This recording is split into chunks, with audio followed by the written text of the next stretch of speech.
As early voting now gets underway in 3 more states today, Hillary Clinton is maintaining her overall lead. The latest NBC News SurveyMonkey poll shows this: the Democratic nominee up on her Republican rival, Donald Trump, by 5 points nationally, 46 to 41%. Now, this comes just one day after another national poll saw Clinton winning by a much larger margin, 50 to 38%, as you see there. Now, with 14 days to Election Day, all eyes are on the battleground states where some polling predicts a tighter competition perhaps than those polls suggest. I want to send it now to CBS News Elections Director Anthony Salvanto with a breakdown of each candidate's paths to victory. Anthony, I leave it to you and your fancy big board. Well, thanks, Josh. Look, let's start with the most obvious path. We know it's often comes down to Florida. Hillary Clinton has a very slight lead there, and early voting has already started in Florida. So let's suppose Donald Trump can actually win Florida. If he does, remember that that's not enough, right? So if he can flip that back, he could get to, let's say, 220 electoral votes. What he's got to do is go into Ohio and win there. And he's got to win North Carolina and take that. Those are the most obvious places he can go, but even that won't get him there. He's still got to go and get, let's say, a Pennsylvania, a big blue state with a lot of electoral votes to get himself over the top. That's a tough path, but that's probably his most efficient one, Josh. Florida, where both candidates are today. In fact, Donald Trump will be spending a third consecutive day in what he calls his second home. Look, I realize his math, as you've made it clear now for weeks, is exceedingly tough. Is it possible without Florida? Well, he's going to have to do a lot elsewhere if he doesn't get it. So let's give Florida over to Hillary Clinton. Well, in that case, if he does win Ohio and he does win in Pennsylvania, he might take an upper Midwest path, for example, if he can win a Michigan or win a Wisconsin.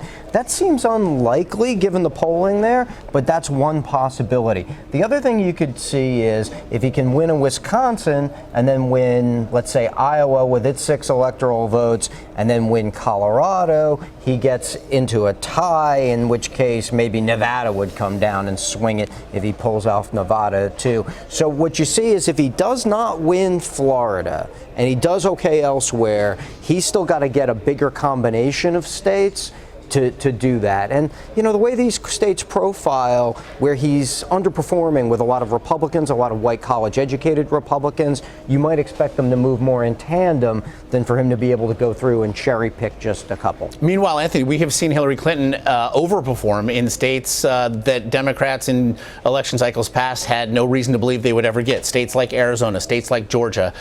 Even a state like Texas, where Hillary Clinton in one major poll is now within the margin of error. In Texas, what do you make of these historically red states that could turn blue? Yeah, well, Texas is a really interesting story because while I don't think Hillary Clinton is in a position to win Texas outright, she's doing about as well right now as a Democrat can possibly do. She's helped by a large Hispanic vote that's voting for her. And Trump is underperforming there with white men, white college-educated women in particular. He's not doing as well as Republicans typically do, and that's made the state a lot closer. That's a pattern we see repeated in a lot of other states. It's one of the reasons why then Arizona, Georgia also look a lot closer. Look, if Hillary Clinton should manage to flip one of those states, then she'd be really in a strong position. She may not be quite there yet, but the fact that they're competitive tells you just how this map is shifting, really more Democratic as we get south,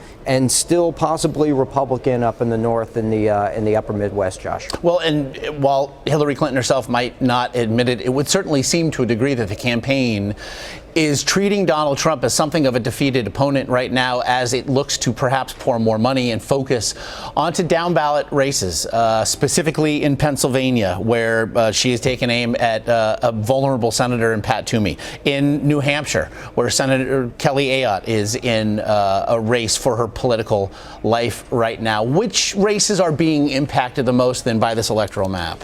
Yeah, a lot of them. But so far, what we have seen is Republican voters saying they feel like their Senate candidate is a, quote, different kind of Republican than Donald Trump. His brand is almost a brand unto itself.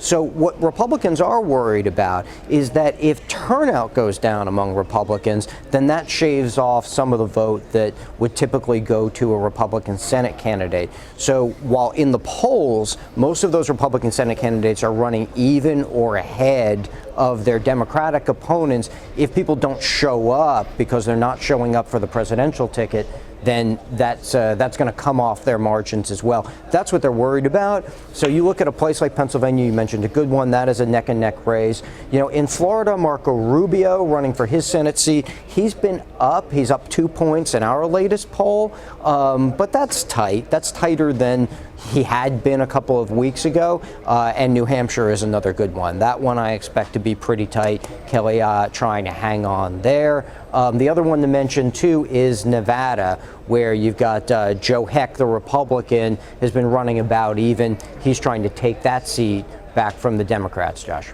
All right. Crunching numbers for us in a secure and undisclosed location, albeit right there. Right there. Right over secure, maybe. There he is. Disclosed, undisclosed, maybe there not he so is, much. the elections director, Anthony Salvanto.